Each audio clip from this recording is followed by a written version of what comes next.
هي الحلقات تحفظني بآيات من القرآن، هي الحلقات تملأني بحب المصطفى العدنان، هي الحلقات تحفظني بآيات من القرآن، هي الحلقات تملأني بحب المصطفى العدنان، وأخلص نيتي دوما لرب واحد ديان بروح ملؤها طهر.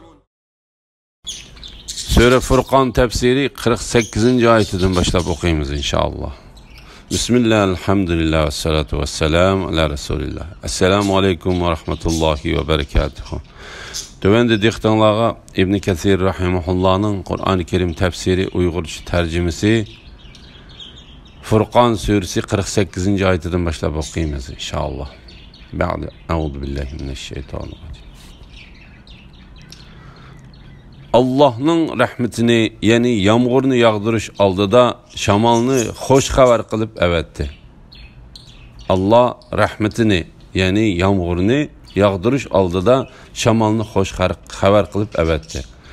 Yağmur bilen ölük ziminni terildiriş ve biz yaratkan hayvanlarını, nurgun insanlarını su bilen teminleş için bulutun pak suyunu düşürüp verdik.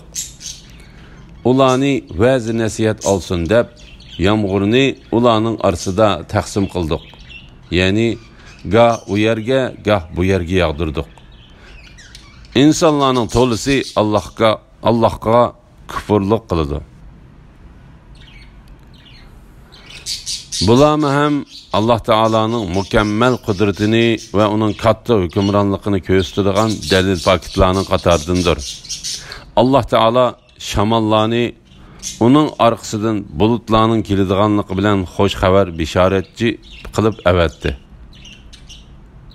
Hoş bişaretçi kılıp evetti.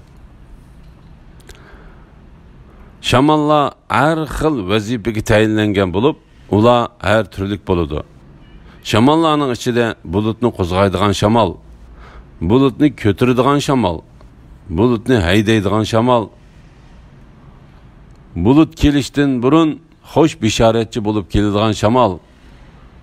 Bunundan burun yer yüzünü sipap ötüp ketadigan mayin şamal ve yağmurun yığışı üçün bulutlarını sıkıdigan şamallar var. Şuna Allah Teala mındaq dedi.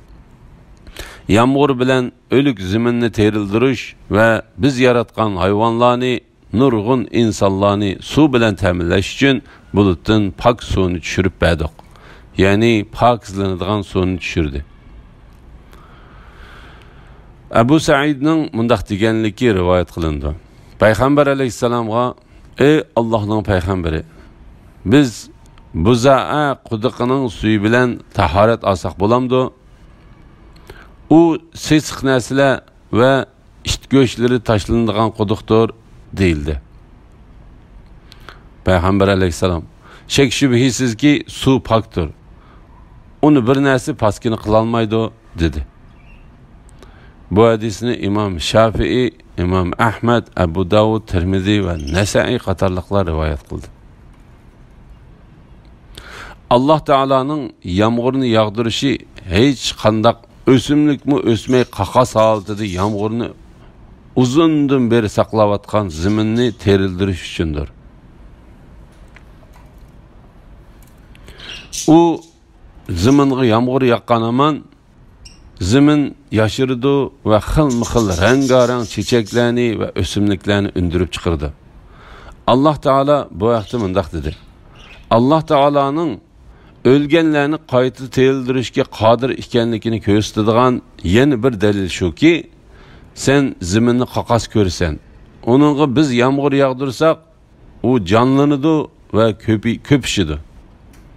Türlük çıraylık ösümliklerini ündürüp berdi. Allah Teala'nın yağmurunu yağdırışı töt putluk hayvanlarının ve suğa bek ihtiyaçlık boğan insanların işçisi, ularning ziraat ve meyvelerini sug'urishi üçündür. Allah Teala bu vaqtda mundaq dedi. Ular yağmurning yig'ishidan ümidsizlangandan keyin Allah yağmur yağdırıp berdi. Rahmetini yaydı. Allah hammaning egisidir. Medhiyaga loyiqdir. Allohning rahmatining natijalariga qarag'inki, u zaminni o'lgandan keyin qandoq terildirdi? Shubhisizki, Alloh haqiqatan o'liklarni terildirguchidir. Alloh hamma narsaga qodirdir. Ularni va'z nasihat olsin deb yomg'irni ularning orasida taqsim qildik. Ya'ni goh u yerga, goh bu yerga yog'dirdik. Ya'ni biz u zaminni yomg'ir yog'dirmasdan bu zaminga yomg'ir yog'diramiz. Biz bulutni bir zaminning ustidan uningga biror timimni yomg'ir yog'dirmasdan otiltib o'tkazib, boshqa bir zaminning ustiga elib boramizda, bulut u zaminga yetarlik yomg'ir yog'dirdi va uni mo'lchilikqa aylantirib. Biroq mundaq qilishda Alloh taolaning cho'ng pokiti va katta hikmati bordir. Ibn Abbas va Ibn Mas'ud radhiyallohu anhumalar yomg'ir bir yilda yana bir yildan jiq yog'adi. Yomg'ir bir yilda yana bir yildan jiqroq yog'adi. Lekin Alloh taolo uni o'zi xohlaganicha yog'dirdi degan so'zlarga pokit qilib Alloh taolaning bu oyatini o'qidi. Ularni va'z nasihat olsin deb yomg'irni ularning orasida taqsim qildik. Ya'ni goh u yerga, goh bu yerga yog'dirdik. Ya'ni ular Alloh taolaning o'lik zaminlarni terildirgani bilan uning o'liklarni va chirib ketgan so'ngaklarni terildirishga qodir ekanligidan ibrat olsin deb yoki yomg'ir yog'may qurg'oqchilikda qolgan kishilar yomg'irning yog'masligi o'zlarining qilib qolgan gunohlarining sababi bilan bo'lganligidan ibrat ilib qilayotgan gunohlarini tashlasin deb Alloh taolo yomg'irni ba'zida u yerga, ba'zida bu yerga yog'dirdi. İnsanlarning to'lisi Allohga kufrlik qiladi. Ikrima bular bo'lsa yomg'ir bizga ma'u yulduzlarning tushishi sababi bilan yog'di deydigan kishilardir dedi. Ikrimaning degan bu gapini tuvandiki hadisni kuchlantirdi. İmam Müslim mundaq hadis rivoyat qildi. Payg'ambar alayhisalom kechasi yomg'ir yoqqan bir kunda sahobalarga Rabbinglarning nima deganligini bilamsizlar dedi. Sahobalar Alloh taolo va uning payg'ambari bildi dedi. Payg'ambar alayhisalom Alloh taolo bandamning ichida menga ishonganlar va ishonmaganlar bo'ldi. Yomg'ir bizga Alloh taolaning marhamati va rahmati bilan yog'di deganlar yulduzlarga ishonmay menga ishonganlardir. Ammo yomg'ir bizga ma'u yulduzlarning tushishi sababi bilan yog'di deganlar bo'lsa, menga ishonmay yulduzga ishonganlardir dedi. La ilaha illalloh Muhammad rasululloh. Agar xohlasak albatta har shaharga bir ogohlantiruvchi, ya'ni payg'ambar avatatdik. Shuning uchun kofirlarga itoat qilmagan. Qur'on orqali ularga qarshi paketlarni o'tirg'a qo'yib, barliq kuching bilan kurash qilgan. Alloh qudrati bilan biri tatliq bo'lgan daryoni, biri tuzliq bo'lgan dengizni ular bir-biriga tutishang'i bo'lgan holda qo'yib etdi. Arilishib ketmaslik uchun ularning orasida parda, to'sma barpo qildi. Alloh insonni abi manidan yaratdi. Uni balalar nisbat berildigan er va quda bacılık paydo qiladigan ayoldan iborat ikki xil qilib yaratdi. Rabbing hammaga qodirdir. Payg'ambar alayhisalomning payg'ambarligining hammaga umumiy ekanligi Payg'ambar alayhisalomni uningda mustahkam qildiganligi va Alloh taolaning insonlarga ato qilgan ne'matlarini eslatish to'g'risida. Agar xohlasak albatta her shaharga bir ogohlantiruvchi, ya'ni payg'ambar avatdik.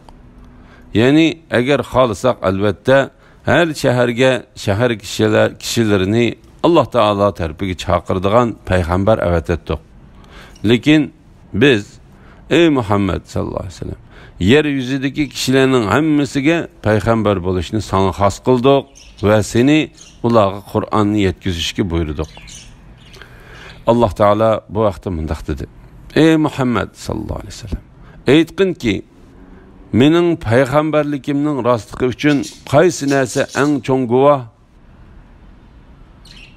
Aytqinki, Alloh men bilan sizlarning oranglarda guvohdir. Mana Allohning guvohligi kifoyadir. Bu Qur'on mana sizlarni va qiyomatgacha Qur'on yetgan kishilarni ogohlantirish uchun vahiy qilindi. Jamoalardan kimiki Qur'onni inkor qiladigan, uningga va'da qilingan joy dovzaxdir. Bu Qur'on Makka aholisini va uning atrofidagilarni ogohlantirish uchun biz nazil qilgan. Ey Muhammad sallallohu alayhi vasallam, aytqinki, ey insonlar, men haqiqatan sizlarning hammanglarga Alloh tarafidan avatilgan elchiman. Bu haqda İmam Buxoriy va Muslim payg'ambar alayhisalomning mundaq deganligini rivoyat qildi.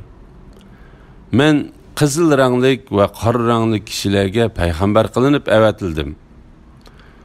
U ikkisi rivoyat qilgan yana bir hadisda payg'ambar alayhisalom mundaq dedi: Her bir payg'ambar o'zining qavmiga payg'ambar qilinib avatiladi.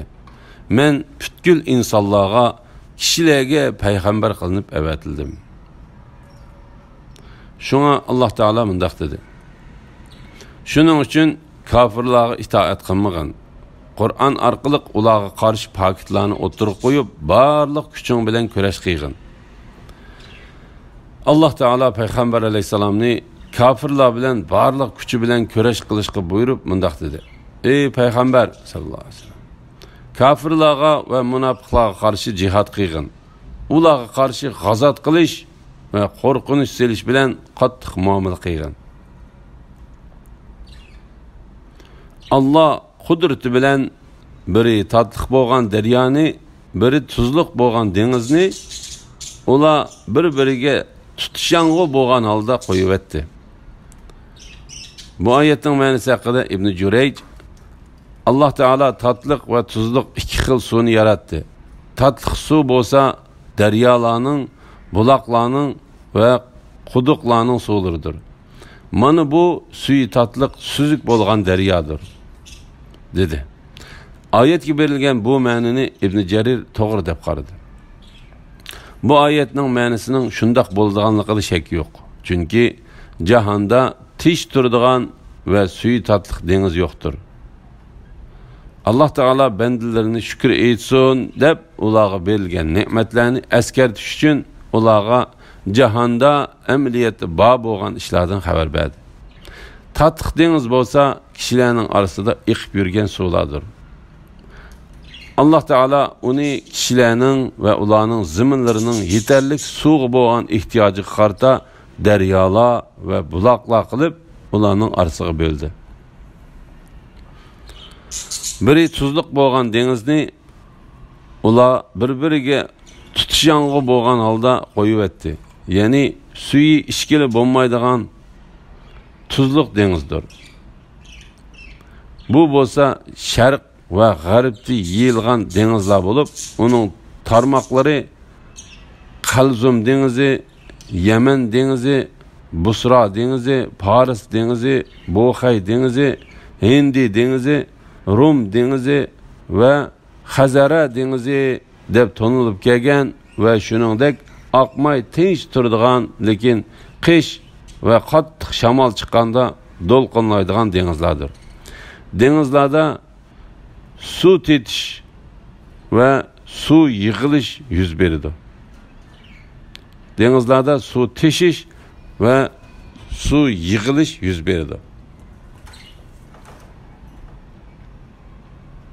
Denizlarda her ayının 5'ida suyun qirg'oqlargacha teshib chiqishi yuz berdi.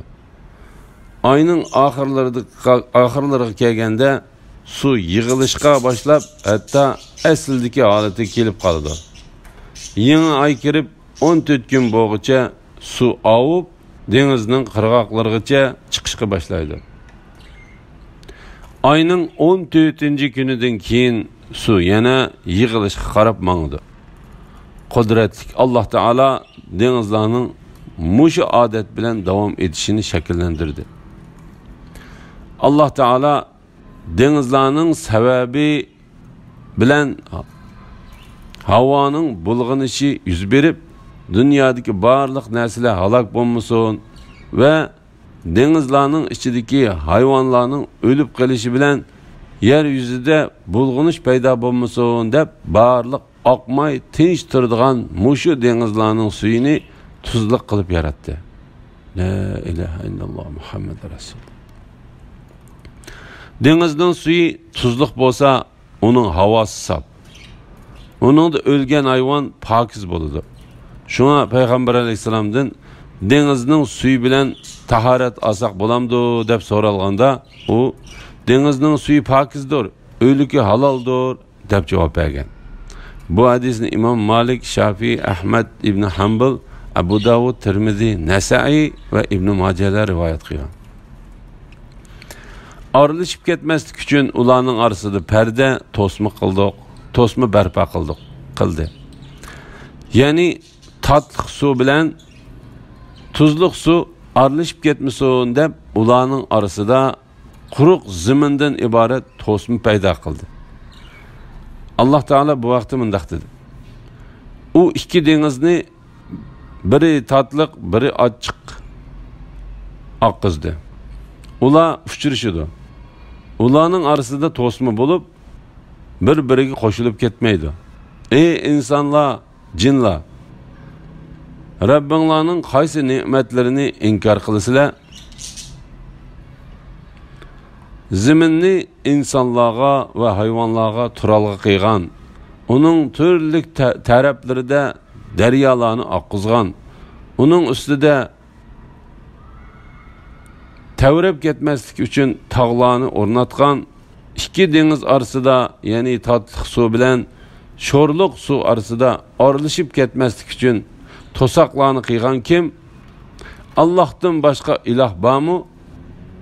Boshqa iloh yo'q. Ular, ya'ni mushriklarning to'lisi bilmaydi. Allah insonni abi manidan yaratdi. Ya'ni Allah Taala insonni ojiz bir tomchi suvdan yaratdi. Ondan uni o'zining xolig'ini bo'yicha er yoki ayol qilib, hamma a'zolari to'liq mukammal bo'lgan inson qildi.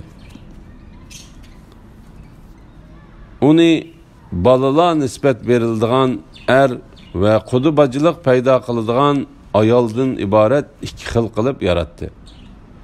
Ya'ni inson kichik vaqtida faqat bala deb atiladi. Cho'ng bo'lib to'y qilgandan keyin uningda qudubachilik, qayni ota, qayni ana, qayni aka, qayni uka va urug' tuqqanchiliklar paydo bo'ladi.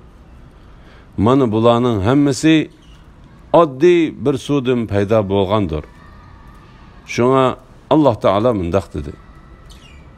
Rabbing hammaga qodirdir. Elhamdülillah, Allah şükürler olsun. Yuqorida Furqon surasi tafsiridan 54 oyatgacha angladinglar. Oxirini keyin qatamliq o'qishimizda davomlashtiramiz inshaalloh. Va sallallohu ala Muhammad va ala alihi va sahbihi ajma'in. Assalomu alaykum va rahmatullohi va barakatuh.